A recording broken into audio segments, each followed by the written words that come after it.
Hello, everyone, and welcome to the latest edition of the Liverpool.com podcast. I am your host, Mo Stewart, and I'm joined by Ben Bocsak and Matt Addison. And today we are going to talk about that thing that we don't like talking about. It's Mo Salah's contract. Now, every goal, every assist, every magic performance from the Egyptian king, the clamour increases to get him tied down. Liverpool fans get nervous. That little voice in the back of our head says, well, he's not tied down yet. Anything could happen. Well, we're going to confront it today. We're going to work out exactly why we think it's taken this long and what actually could happen. All of the machinations, we're going to lay our cards out on the table. Maybe it's going to be a bit of therapy for you. Maybe it'll be just something to help you calm down through this period. But either way, but it's understandable the Liverpool fans are nervous because he's very good, isn't he?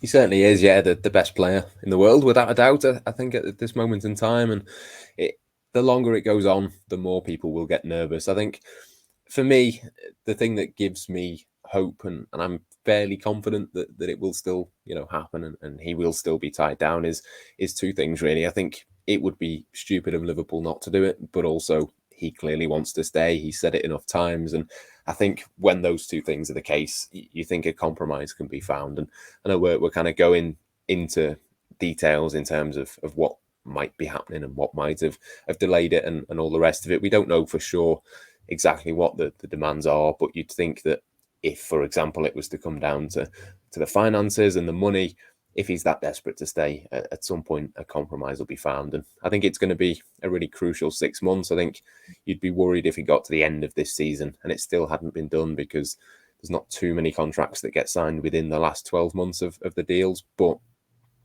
yeah, I'd still be at this stage fairly confident that in the next sort of 5 or 6 months, there will be an announcement. And I wouldn't put it past them to do it at the end of January, after Liverpool have signed no one in the January transfer window, just to cheer everyone up. Well, I mean, there were some people who thought they were going to do it at Christmas, but I mean, that makes a lot more sense, to be honest, if they know already that they're not going to be signing any players. Now, Ben, Matt mentioned the fact that Salah has himself said that he wants to stay on quite a few occasions. And that's interesting because he doesn't talk publicly very often. So every time it does, it seems to have a lot of weight. Now, obviously, you can look at it from the perspective of he's trying to reassure the Liverpool fan base that he's not agitating for a move, as we've seen from great players of the past.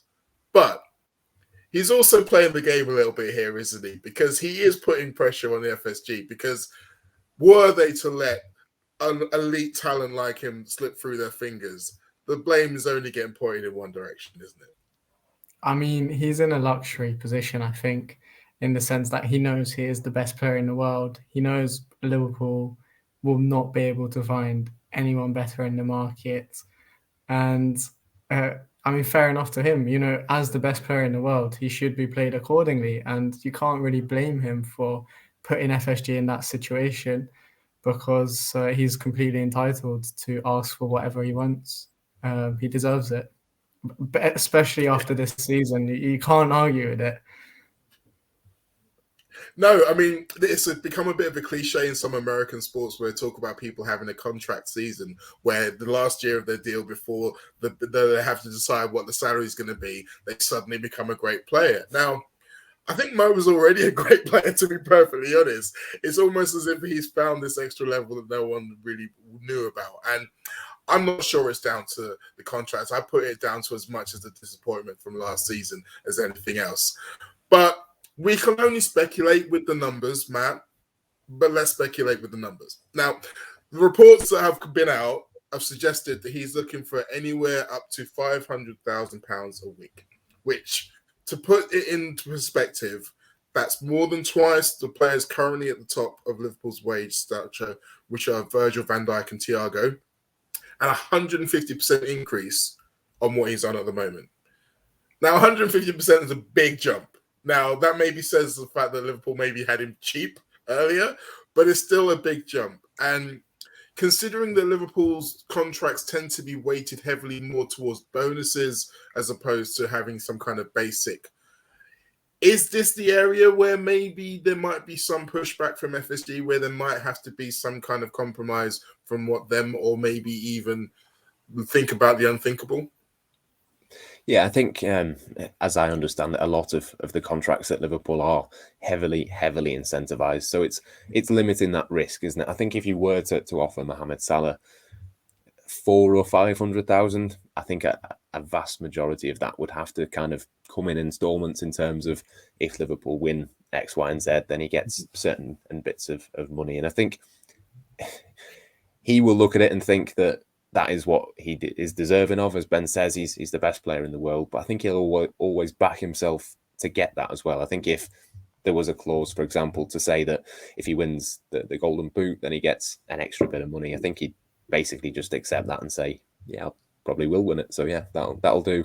But yeah, I think that's it from Liverpool's perspective. It's going to be about reducing that risk, hasn't it? I think if you are going to pay someone that kind of money, you need to get the guarantee. And I can understand the kind of question marks given his age. Will he still be doing it in a few years' time? I think personally, I think he will. I think there's enough evidence of the shape that he's in, the form that he's in at the moment. He just keeps getting better and better, and he's obviously not particularly injury prone either. I think he's only missed 7 or 8 games in the entire time that he's been at Liverpool. So I think that the evidence is there. Liverpool have got far more data and detail in terms of the medical side of it than we have, but the evidence that we've seen so far would suggest that he can continue to do that.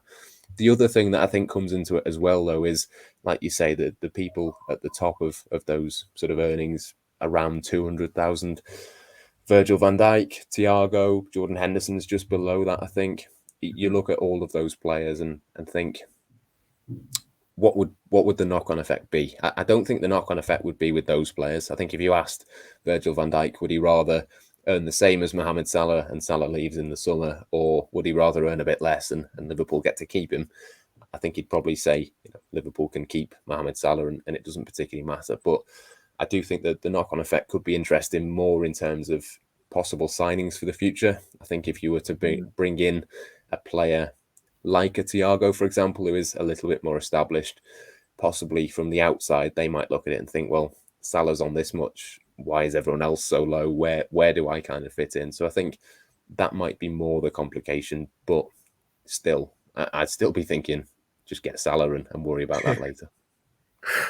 That's the key, though, isn't it, really, Ben? Because when we're talking about these things about wage structures, we are talking about hypotheticals. We don't know with whom Liverpool are negotiating, if they are negotiating, who is going to ask for any of those kind of numbers. And within the dressing room, as Matt said, I think Virgil van Dijk would say that Salah's earned his money.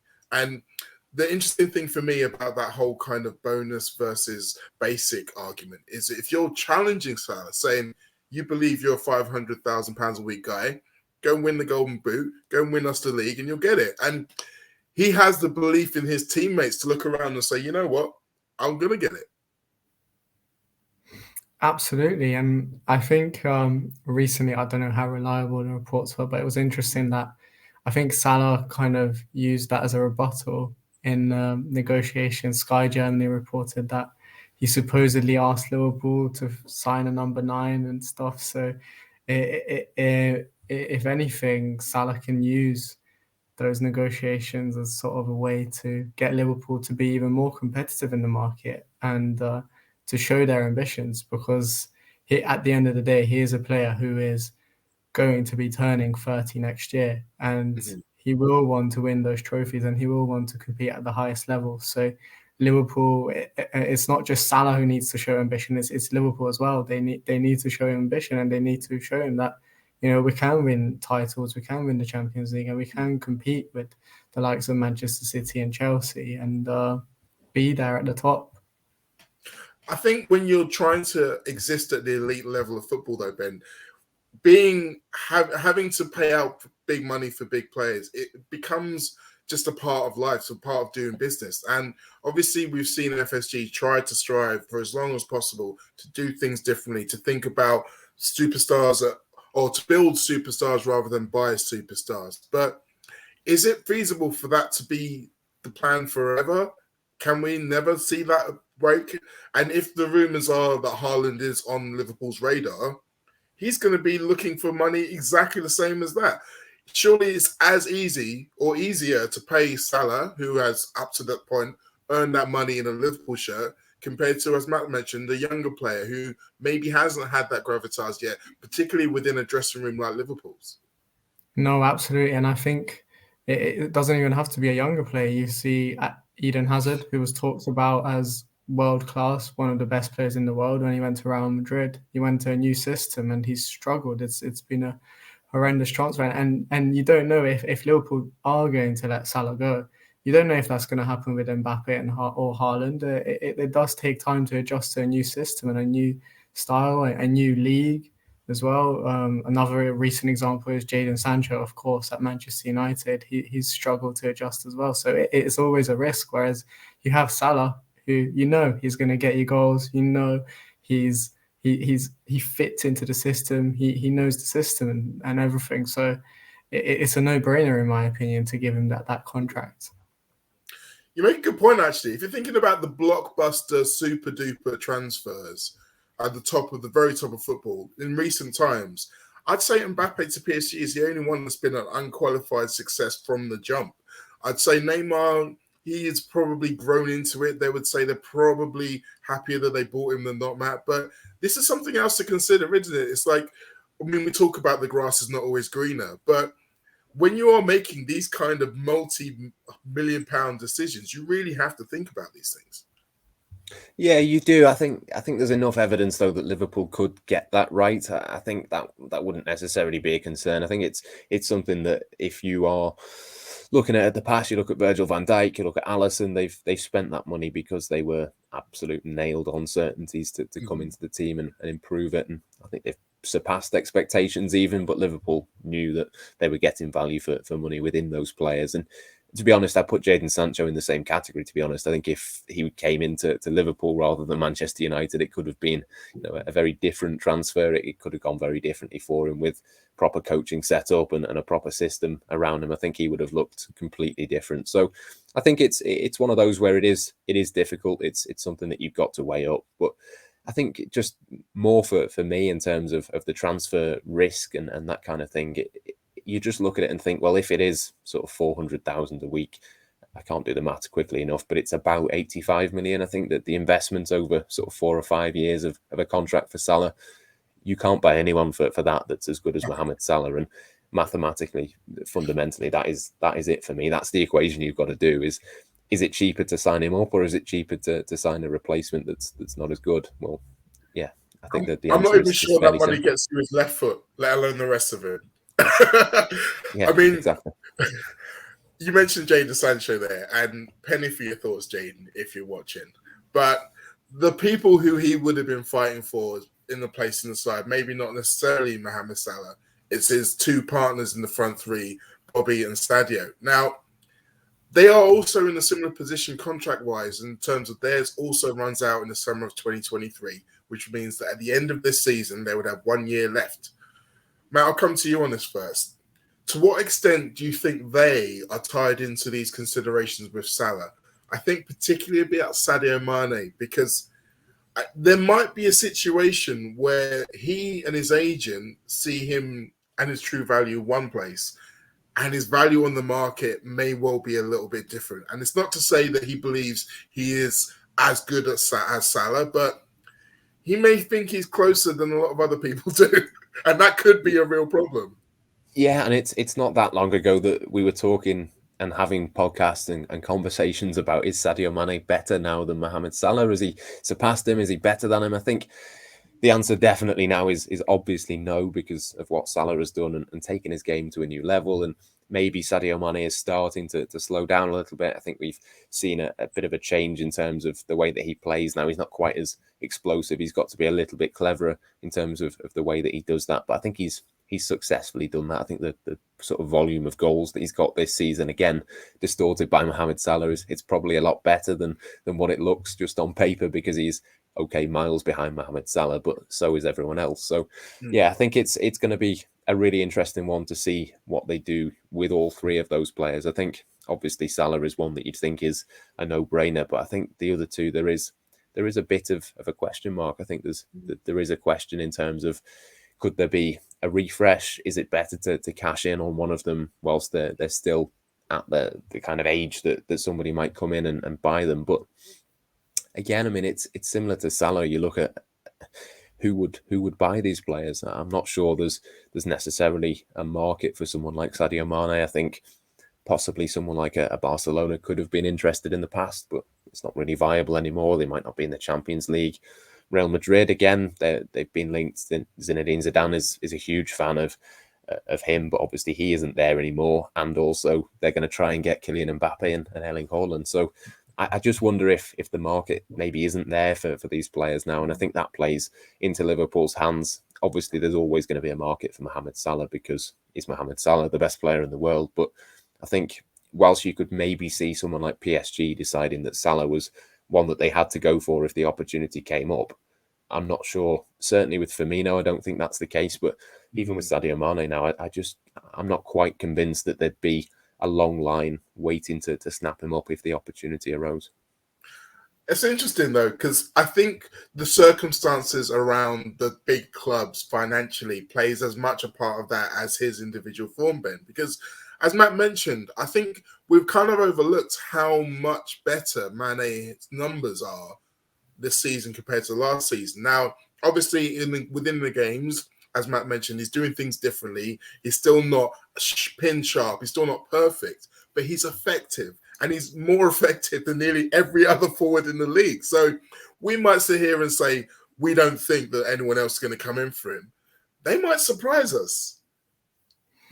Yeah, I mean, I don't even think it's just his stats and the goals. It's his overall play. I think he's impacting the game a lot more. Even when he's not getting goals and assists, you see him set up numerous goals. I think he did the 1-2s with Robertson in the derby and then Newcastle as well. Crucial goals at the time, and those kind of things I think play into it as well. But in terms of his improvement, because last season, even when he was scoring goals, I don't think he was getting involved as much in Liverpool's build-up play. And that is an encouraging sign. And I think that's the kind of things, potential buyers and suitors will look for in terms of his performances. And yeah, it's an interesting one. I think as well, with Firmino and Mane, you look at Salah and he is irreplaceable, but with Mane and Firmino, there have been signs, like Matt said, of a sort of decline and sort of regression in terms of form. And you look at that and you think maybe not this summer, but next summer might be the time to replace them with a younger player, someone else. And they do look as like players who can be replaced. And there have been targets like Jeremy Doku or Kamaldeen Sulemana, who, if they do progress to the level and the potential that they have in a couple of years' time, they could be ready for that role at Liverpool. That's the key, isn't it? The way the Liverpool do business is they will already know, should Mane leave, they already know exactly who they want to replace him. Essentially, they've kind of already found a replacement for Firmino, if you think about Exactly. Jota. Yeah.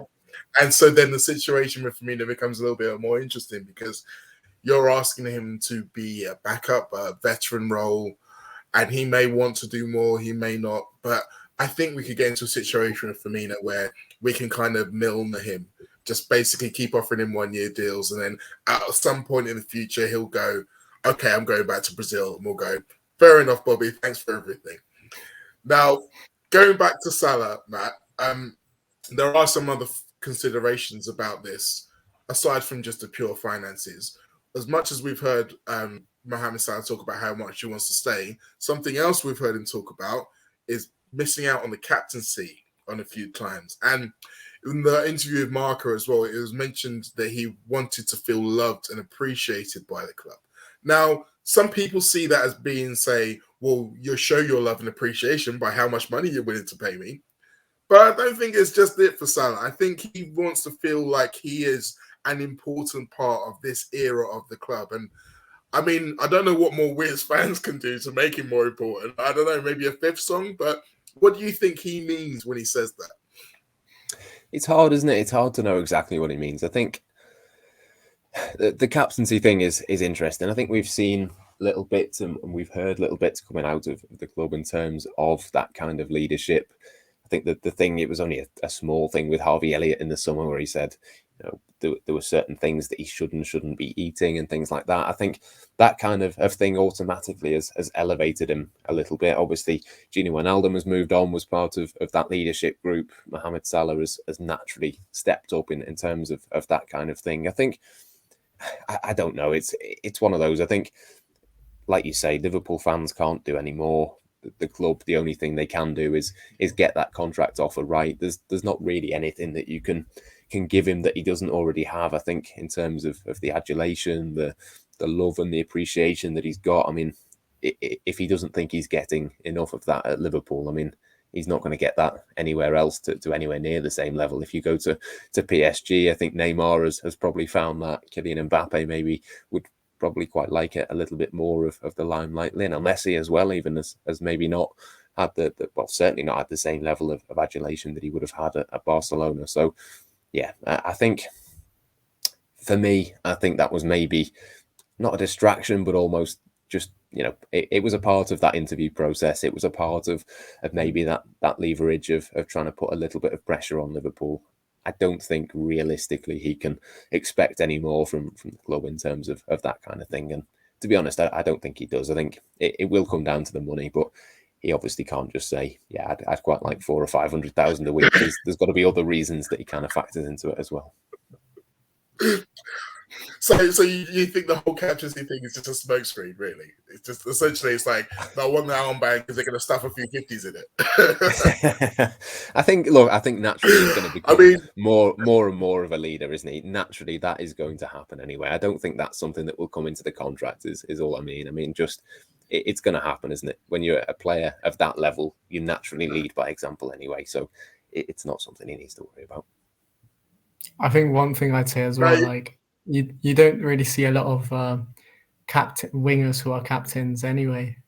So even Klopp, he tends to go with Van Dijk playing from the back, and then the likes of Henderson and Milner in midfield. You don't really see sort of attacking players given that armband, even outside of Liverpool.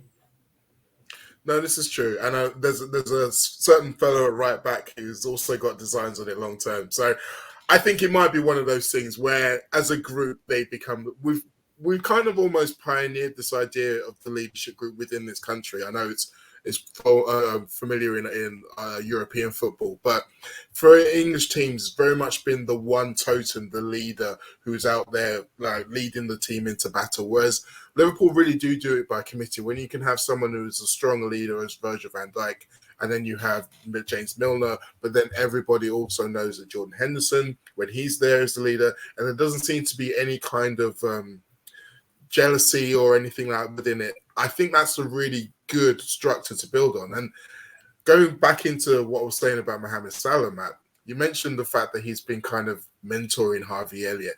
That is something that we're seeing him do a lot. And that's something else that speaks to someone who wants to be there for a long time, because it's not just about training up his successor, but it's training up the guy who's going to hopefully assist him with some more goals. Yeah, and I think it's about building up that legacy as well. I think when he leaves Liverpool, I think he realizes the kind of legacy that he can leave behind. Obviously, the goals and the trophies are one thing, and he's already done that, but it's about that long-term thing as well, isn't it? And I think, like I said before, in terms of the captaincy, I think this is a kind of similar thing where it's just natural. I think it's within this environment that Liverpool have got, the coaching staff and all of the senior players. They're all, the right characters, if you like. I'm not a massive fan of that phrase, what's right and what's wrong, but I think that kind of cliche does kind of apply really to Liverpool. I think it's something when they recruit, it's something that they look into. They do the background checks on what kind of character a player has, what kind of person he is within the training ground. And I think they've pretty much got that spot on in every single case of players that they've come in. But I think we've certainly seen that with Salah. I think when he first came in, it was probably more of a selfish kind of outlook. He wanted to kind of improve himself as a player and get himself to the level that he knew he could be at. But I think it's natural once you get to a level like that, he doesn't really need to think about being the best player in the world anymore, because he already is. He can now start to concentrate on everyone else. And like you say, the better everyone else become, the better it is for him as well. Yeah, especially if he's got to win leagues to get 500 grand. But yeah, best player in the world. Tick. So it looks like we've all decided that FSG aren't silly enough to let the best player in the world go through the hands, and this contract is going to get done. So the final question really is when. Now, Ben, I was wondering whether the finances, the way that the financial year is structured, might have anything to do with this in terms of Liverpool wanting to get it in 1 year's accounts or another year's accounts. So you think about maybe around April, May time being, or do you think Matt's right when it is something that will happen more towards the summertime? I think it is. I mean, more towards the summertime could be. I think the most likely time to announce it, just in terms of the fixture schedule as well. There's a lot of games around April and May time, and I think the concentration, especially around May, will be on sort of identifying the targets Liverpool will potentially target in the summer. And I think obviously with the hopefully Liverpool will be in contention with trophies towards the end of the season, so the onus will be on that as well. And I think Liverpool will not want to put a sort of distraction on their best player around that time to sort of intensify the negotiations. So I think if nothing happens in January, I can see it being delayed until the summer, and then signing a contract based on how Liverpool's season went and based on how Salah's season has gone, and both have been, hopefully it will be a positive outcome for in terms of both of that.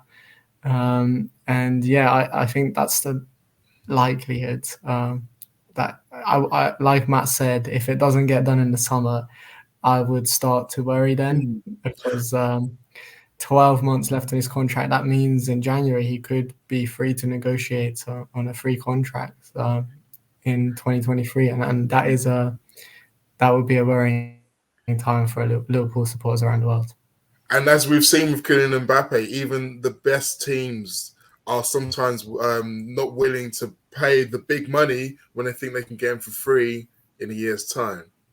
But hopefully that's not going to happen. Hopefully you are right, Matt. Fingers It's all crossed, done already. It's just waiting for the perfect time to drop it. Now, how's this for a perfect time to drop it? The day before a Champions League semi-final, second leg, away at Manchester City, when we already have a 1-goal lead and we're just looking to put them away on our way to the Champions League final. How's that? I mean, I'd take it any time, to be honest. But yeah, that would be okay as well. Yeah, like Ben says, I think it makes sense that it has to happen at some point. You don't want it to be a distraction, but at the same time, I think it will be strategically put, shall we say. It will be placed, like you say, at a time when it could either give Liverpool a boost, it could be off the back of, hopefully this isn't the case, but maybe they could go out of the Champions League and maybe it could come out later in that week. Maybe, certain things might happen and possibly that could happen. But I mean, first and foremost, the agreement has to be made before any kind of decisions PR-wise can be taken in terms of when that is. So yeah, for now, fingers crossed that it gets done. But like we've discussed, for all of the reasons we've gone over for the last half an hour or so, I think the chances of it not being signed are surely they've surely got to be slim, because it would just be crazy not to. It would be crazy. And if there's one thing FSG have shown themselves to be, it's not crazy. So I think by that rationale, we can say, yeah, it's done. We can announce it here. We're very pleased. No, we can't officially do that. Don't worry. I'm not going to officially do that. But hopefully we've put your minds at ease over the last half an hour that the likelihood is it is coming. So Matt, Ben, thank you for that. Thank you all for joining us on this wonderful little journey. And we'll see you next week.